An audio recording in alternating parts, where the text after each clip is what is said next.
যুক্তরাষ্ট্র, যুক্তরাজ্য ও অন্যান্য পশ্চিমা দেশের আহ্বানেও সাড়া দিল না ইরান। তারা ইরানকে ইসরায়েলে হামলা না চালাতে আহ্বান জানিয়েছিল, কিন্তু ইরান সরাসরি তা প্রত্যাখ্যান করেছে।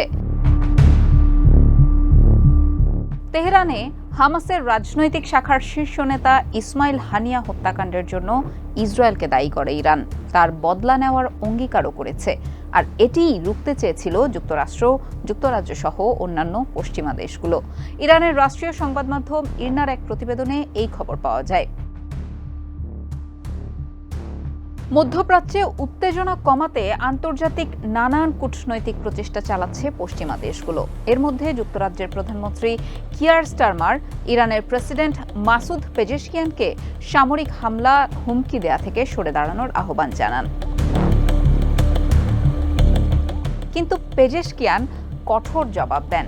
রাষ্ট্রীয় গণমাধ্যমে তিনি বলেছেন, পাল্টা জবাব দেওয়াটাই অপরাধ বন্ধ করার পথ, এবং এই জবাব দেয়া ইরানের আইনগত অধিকার।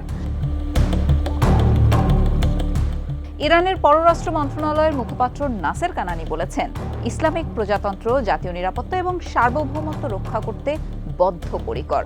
স্বীকৃত অধিকার প্রয়োগের জন্য ইরানের কারও অনুমতি নেওয়ার প্রয়োজন নেই। এদিকে আবার ইসরায়েল হামাস নেতা হানিয়াকে হত্যার দায়ী স্বীকার করেনি, তবে ইরানে হামলার হুমকির মুখে তারা সেনাবাহিনীকে সর্বোচ্চ সতর্কাবস্থায় রেখেছে। লেবাননে ইরান সমর্থিত গোষ্ঠী হিজবুল্লাহর কমান্ডার নিহতের ঘটনাকে কেন্দ্র করে এই গোষ্ঠীটিও ইসরায়েলে হামলা করে পাল্টা জবাব দেওয়ার হুমকি দিচ্ছে। এমন পরিস্থিতির মধ্যেই সম্প্রতি যুক্তরাজ্য, ফ্রান্স ও জার্মানি এক যৌথ বিবৃতিতে ইরান ও এর মিত্রদের ইসরায়েলে হামলা চালানো থেকে বিরত থাকার আহ্বান জানায়। এমন হামলা আঞ্চলিক উত্তেজনা কেবল বাড়িয়েই দেবে বলে তারা সতর্ক করেছে। পরে ব্রিটিশ প্রধানমন্ত্রী সরাসরি ইরানের প্রেসিডেন্টকে ফোন করে ইসরায়েলে তাদের হামলার হুমকি নিয়ে গভীর উদ্বেগের কথা প্রকাশ করেন। 2021 সালের মার্চের পর থেকে ইরানকে যুক্তরাজ্য থেকে সরাসরি এমন ফোন কল ছিল এটিই প্রথম। ডাউনিং স্ট্রিট জানায়, স্টারমার ফোনে ইরানের প্রেসিডেন্ট পেজেশকিয়ানকে বলেন, ভুল হিসাব নিকাশের মারাত্মক ঝুঁকি আছে। এখন সময় হচ্ছে শান্ত থাকার এবং সতর্কভাবে পরিস্থিতি বিবেচনা করার।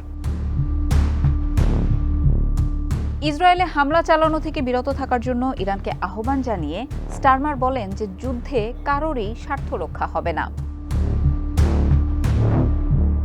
ইরনা জানায় যে পেজেশকিয়ান ব্রিটিশ প্রধানমন্ত্রী কিয়ার স্টারমারকে উত্তর দিয়েছেন যে পশ্চিমা দেশগুলোর সমর্থনের কারণেই ইসরায়েল নৃশংসতা চালিয়েছে এবং শান্তি ও নিরাপত্তাকে হুমকির মুখে ফেলেছে। যুদ্ধে কোনো দেশেরই স্বার্থ রক্ষা হয় না সে কথা স্বীকার করে নিলেও পেজেশকিয়ান বলেন যে একজন আগ্রাসীর বিরুদ্ধে শাস্তিমূলক জবাব দেওয়াটা সব দেশের আইনি অধিকার, এবং এভাবেই আগ্রাসন ও অপরাধ বন্ধ করা যেতে পারে।